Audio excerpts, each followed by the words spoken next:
A las 8:15 de la mañana, un 6 de agosto de 1945, el mundo cambió para siempre. A 600 metros sobre la ciudad japonesa Hiroshima, se detonó la primera bomba atómica de la historia usada en una guerra. Edificios, animales y personas en un radio de 1.6 kilómetros se desintegraron al instante. Muchos otros sufrieron quemaduras de tercer grado por el calor emitido, y la radiación terminó matando a miles más semanas después de la explosión. 6 días después, una segunda bomba repitió la escena en Nagasaki, poniendo fin a la Segunda Guerra Mundial e iniciando así la era atómica. La bomba atómica nació en Estados Unidos, gracias al trabajo de algunos de los científicos más brillantes del siglo XX, entre ellos Niels Bohr, Richard Feynman y Enrico Fermi, todos liderados por J. Robert Oppenheimer, en uno de los proyectos más ambiciosos de la historia. Conocido como Proyecto Manhattan, contaron con presupuesto ilimitado y la élite científica de la época. Era necesario. Se creía que Alemania estaba a punto de conseguir crearla, lo que sin duda le hubiese dado la victoria a Hitler.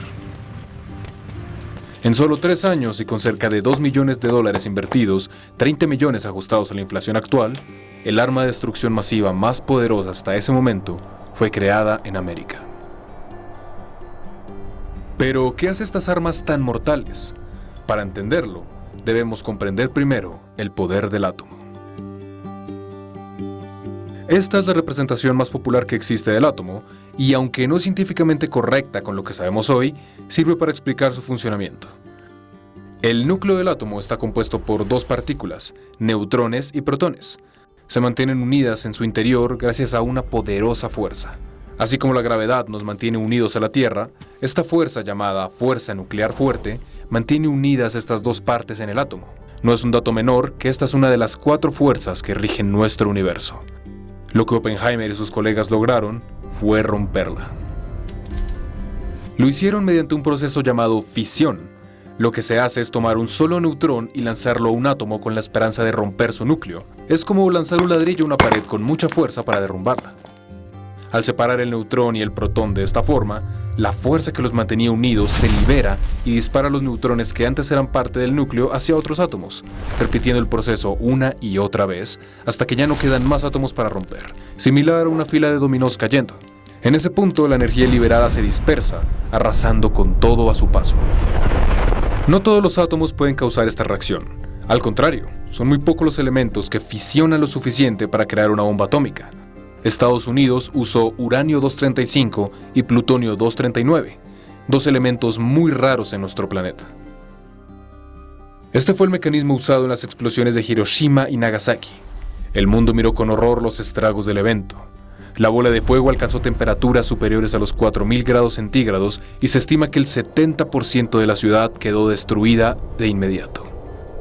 Por su parte, en Nagasaki, unas 40.000 personas murieron en el acto y la explosión fue escuchada en la isla Kyushu, a más de 150 kilómetros. Todo parecía indicar que Estados Unidos guardaría el secreto atómico bajo llave para quedarse con el monopolio de estas armas. Ningún otro país sería capaz de hacerle frente a tal poder. Sin embargo, la historia daría un giro inesperado que culminaría con la creación de un arma que dejó a la bomba atómica como una explosión diminuta. La seguridad del Proyecto Manhattan era muy estricta, pero un secreto de tal magnitud sería imposible de proteger por siempre. Aunque al finalizar la guerra se descubrió que los alemanes en verdad nunca estuvieron ni cerca de construir la bomba, la otra superpotencia de la época estaba muy interesada en hacerse con el secreto atómico, la Unión Soviética. Si bien se había aliado con Estados Unidos durante la Segunda Guerra Mundial, los soviéticos buscaban que el comunismo se extendiera por el mundo, así que Estados Unidos realmente era su enemigo número 1. Pero dadas las circunstancias, no eran más que mostrarse los dientes. Nadie quería otra guerra, y nadie sospechaba lo que la URSS se traía entre manos. Días antes del bombardeo de Hiroshima y Nagasaki, Churchill, Truman y Stalin se reunieron en la conferencia de Potsdam. El presidente de Estados Unidos soltó un comentario al líder soviético esperando tomarlo por sorpresa. Me complace comentarle que Estados Unidos tiene una nueva arma de enorme poder destructivo. Pero Stalin no reaccionó. Se tomó unos segundos, sonrió y solo le dijo: Bueno, yo espero que sepan usarla bien. Lo cierto es que para ese momento Stalin ya sabía del proyecto Manhattan, de la bomba atómica, e incluso tenía a sus científicos construyendo un arma muy similar. Todo gracias a un pequeño hombre, delgado y con gafas redondas, que nadie hubiera tenido en cuenta para esto. Klaus Fuchs fue un científico alemán de primer nivel. Tenía un doctorado en física y otro en ciencias, otorgado por 2 universidades europeas de renombre. Fuchs llegó a Estados Unidos huyendo de la guerra y por su gran inteligencia y buenos contactos, entró a trabajar en el proyecto Manhattan. Fue responsable, de hecho, de varios cálculos teóricos relativos a las primeras armas de fisión. Pero Fuchs escondía un gran secreto. Era fiel participante del Partido Comunista. Durante y después de la guerra, Fuchs pasó información confidencial sobre el desarrollo de la bomba a la Unión Soviética. Cuando Estados Unidos bombardeó Japón, pensaban que los demás países tardarían décadas en conseguir la bomba.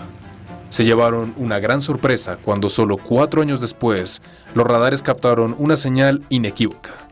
La Unión Soviética había realizado con éxito una prueba atómica. Fuchs fue llevado a la cárcel por 14 años por compartir secretos militares, quedando como un villano para muchos, pero a su vez, salvando el mundo del monopolio atómico. Pasaron casi 10 años. Con los secretos de la bomba revelados, otros países como Francia, Reino Unido y China ya habían realizado pruebas atómicas en el mundo, pero lo más grande estaba por llegar. Ya hemos visto que la ruptura o fisión de un átomo libera una energía enorme. Pero, ¿qué ocurre si en lugar de dividir un átomo, lo unimos con otro? Edward Teller fue un físico húngaro-americano que también hizo parte del proyecto Manhattan, aunque no fue muy protagonista de este.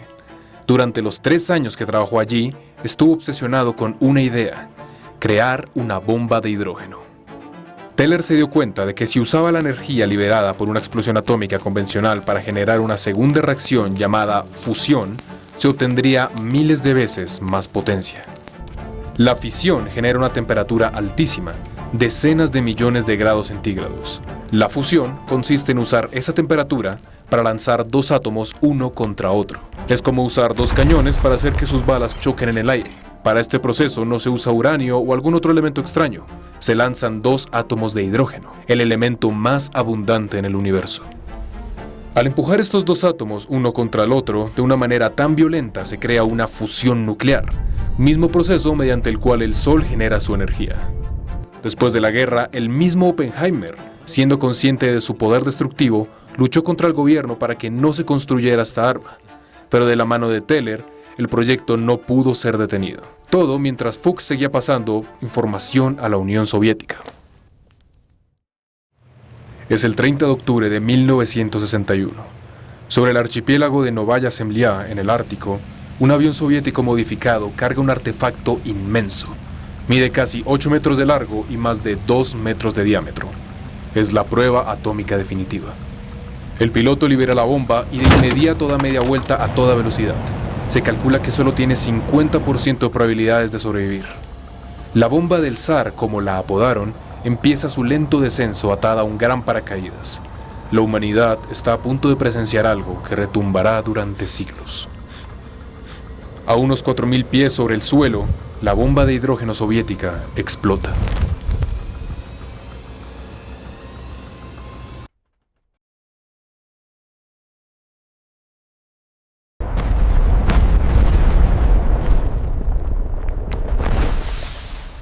La nube de hongo que se genera mide 60 kilómetros de altura. El destello pudo verse desde países vecinos. A 900 kilómetros de la explosión, cristales se quiebran.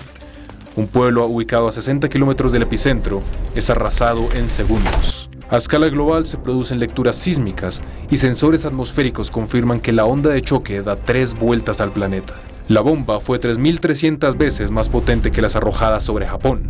La bomba de Hiroshima produjo 15 kilotones. Un kilotón equivale a la energía liberada por 1.000 toneladas de dinamita.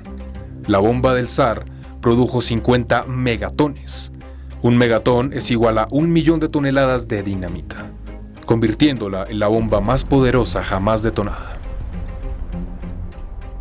Después de la bomba del zar, Estados Unidos y la Unión Soviética no hicieron más que aumentar su arsenal atómico. Con la rivalidad entre ambas potencias a flor de piel, solo se esperaba una pequeña chispa para iniciar la guerra. Es fácil entender por qué varios historiadores llaman a este periodo el momento más peligroso de la historia humana. Hoy en día se cree que 9 países cuentan con arsenal nuclear. 8 de ellos han realizado pruebas alrededor del mundo.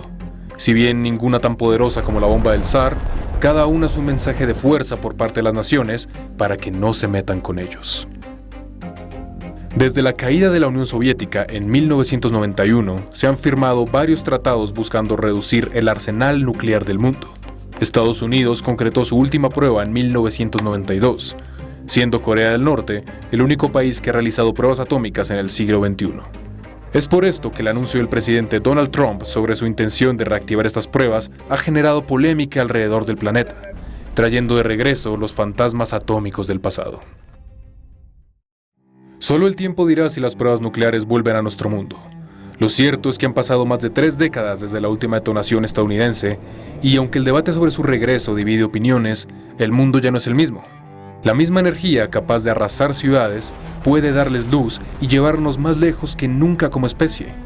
La ciencia no es el enemigo, el peligro está en cómo decidimos usarla. Comprender su poder también es clave para no volver a temerle.